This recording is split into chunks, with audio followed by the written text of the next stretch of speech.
And welcome back. In the previous video, we talked about the benefits of magnesium. This week, we will look at the different types and which ones are best for the different symptoms that we experience.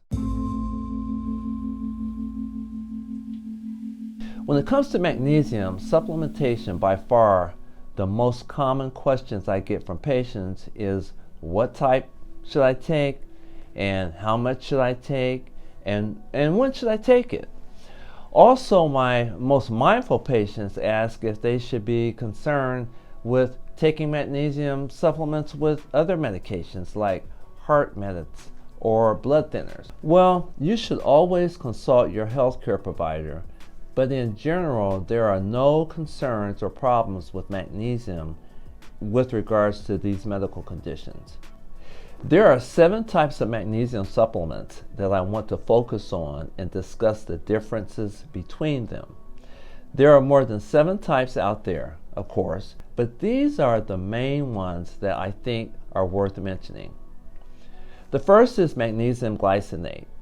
This version involves elemental magnesium that's combined with an amino acid, glycine, which itself is sometimes used as a dietary supplement to help with sleep and inflammation.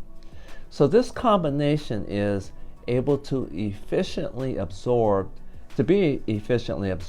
by the body, and is associated with feeling calm, and is used to help reduce anxiety, depression, stress, and it can potentially help to deal with insomnia and getting better sleep. This form of supplementation is widely available over the counter in pill form. Next is Magnesium Citrate. This version is combined with citric acid and is probably the most bioavailable version. It's often used as a laxative and can help treat constipation, and therefore is not the best version of magnesium to take if you're trying to increase levels in your body. This form is also very common and can be bought over the counter. It's taken orally, usually in liquid form, but sometimes in pill form, as it's easily absorbed by the digestive tract. On the other hand, there's Magnesium Malate, which is combined with malic acid. This version has less of an laxative effect compared to magnesium citrate, and is easily absorbed into the system. It's known for being energizing, and therefore is generally used to aid in symptoms associated with fibromyalgia and chronic fatigue syndrome. Some people also use it to help with headaches and migraines. It also has roles with muscle function, oxygen absorption, and electrolyte balance, making it a good option for vigorous exercise. This version comes mostly in the form of a pill, also available over the counter. Magnesium L-threonate is our next form, which is magnesium mixed with threonic acid. This form is easily absorbed, especially if you are trying to get it into the brain, where it can help facilitate neuronal activity. Therefore, this version generally helps with focus and concentration, and some studies suggest it can have a positive effect on both long and short-term memory, potentially even anxiety and depression. This version comes in a pill or capsule form, also bought over the counter. Magnesium chloride is definitely worth mentioning. This version comes in the form of a pill or capsule, a topical lotion or ointment, or in the form of a spray. When taken orally as a pill, it's easily absorbed within the digestive tract and can also help treat constipation, similar to the citrate version. But unlike citrate version, it can be used to increase magnesium levels in the body. When taken topically as a lotion, it can also be used to soothe and relax our muscles, but probably won't improve your magnesium levels within your body. The last version I want to talk about is Magnesium Sulfate. This is the version that you are probably the most familiar with because it's more commonly known as Epsom salt.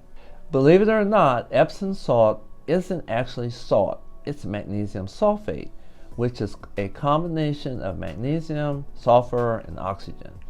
The texture is almost identical to table salt. It's very cheap. It's widely available over the counter in big bags that you can dissolve in bath water. So when using it in a bath, it can help soothe sore muscles and relieve stress. But beyond that, this is not a good option if you're trying to raise magnesium levels within your body, as it can't get absorbed through the skin.